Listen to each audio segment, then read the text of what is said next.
भरधाव कारची दुभाजकाला धडक, वडकी उड्डाणपूल येथील घटना।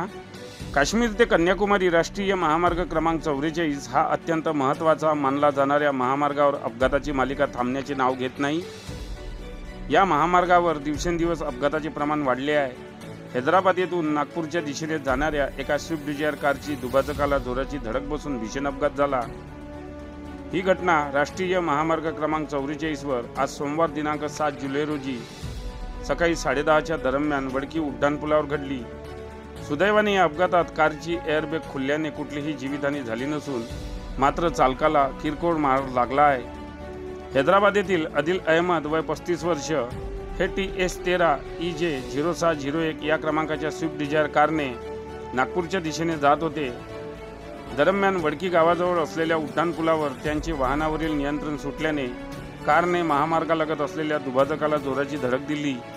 सुदैवाने या अपघातात कारची एअरबॅग खुलल्याने कुठलीही जीवितहानी झाली नाही, मात्र कारचा समोरील भाग क्षतिग्रस्त होऊन मोठ्या प्रमाणात नुकसान झाले व कार चालक आदिल अहमद राहणार हैदराबाद यांना किरकोळ मार लागला आहे।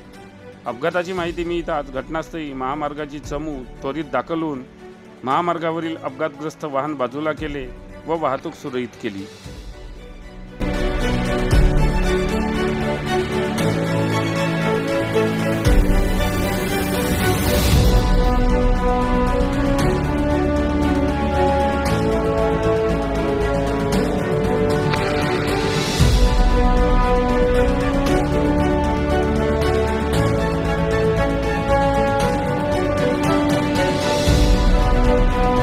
बातम्यांशी अपडेट राहण्याकरिता आजच आमच्या चॅनलला सबस्क्राइब करा आणि बेल आयकॉनवर क्लिक करा।